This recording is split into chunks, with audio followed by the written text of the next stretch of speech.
Wish 107.5 as you go in Wishers. It's 4:47 all over the metro. You are back with your boy DJ Adam on the midweek installment of the Road Show. We are live and direct and in full effect from on board the iconic Wish 107.5 bus, which today is parked right here at SM City East Ortigas. We are in the presence of greatness. OPM giants who recently have received the KDR Icon for Music Excellence from the recently held 11th Wish Music Awards. None other than Boboy Garavillo and, of course, Jim Paredes of the Apple Hiking Society. Gentlemen, welcome back on board. Hey. Thank you, Adam. Thank you very much. It's nice to be back here and happy kami. ay, may mga tao na naman dyan sa likod. Yes, nanonood sir. lahat ngayon. At Yes, sana. sir.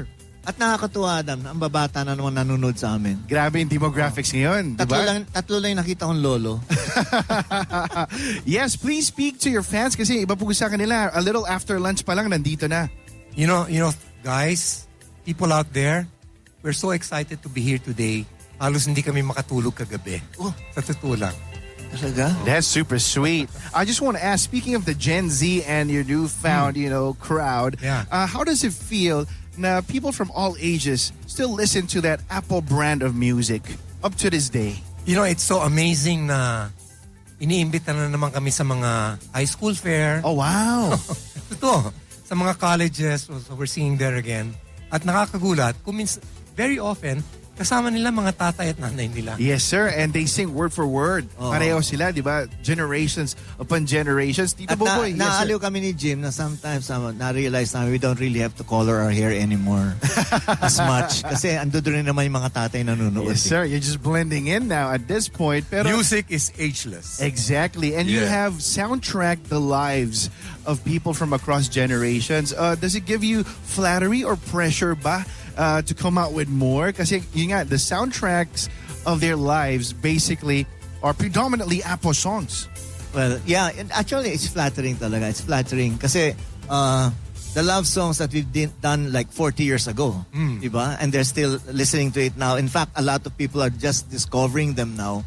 So it's nice for us because, there's a new audience for us. Yes, so sir. maybe we can last another 50 years. Yes, sir. We don't see why not. And Tito Boboy, sabi mo nga, pati yung banda nyo, kayo lang naaral yung iba eh. Yung aming musical director, pinakabata dito. Oo. Sir Ben Samson, shout out to you, sir. No, actually, drummer namin pinakabata. Tama, si Lawrence. Yan talagang totoy pa. Solid na solid yan. Suki rin sa Wish Bus yan eh. To the audience listening, hindi lahat ng mga songs na aawitin namin ay kilala nyo.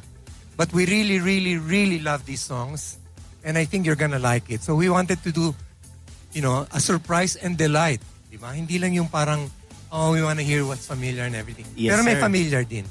All right. Now, before we have you perform your first ever song for this episode, I just want to ask also, not too long ago, yun nga, January for the 11th Wish Music Awards, over October, interpreted a couple of your songs. How does it feel? yeah. Not necessarily just over October, pero a bunch of these new artists actually interpret and give their own spin to the Apple songs. How does that make you feel, guys?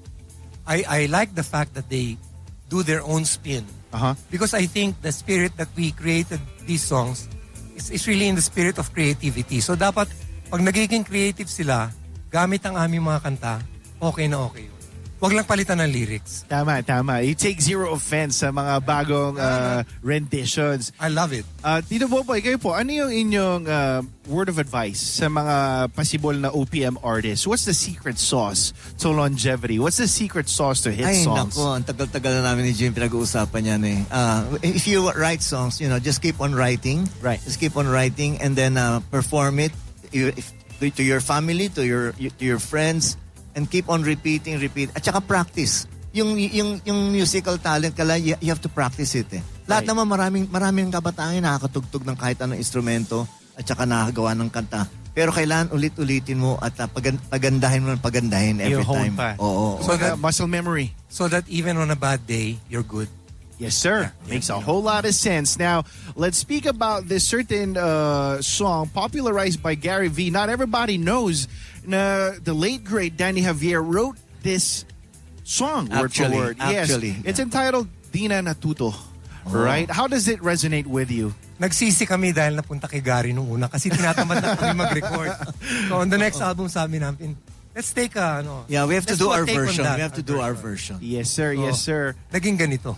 And speaking in behalf of the millennials naman, na-popularize din to ni Noel Cabangon sa movie ni John Lloyd and Tony Gonzaga. Oh, This is quite familiar sa, the millennials and my fellow 90s babies. But hey, this is the Apple Hiking Society together with their incredibly sounding band, track entitled Dina Natuto, only here on Wish 1075.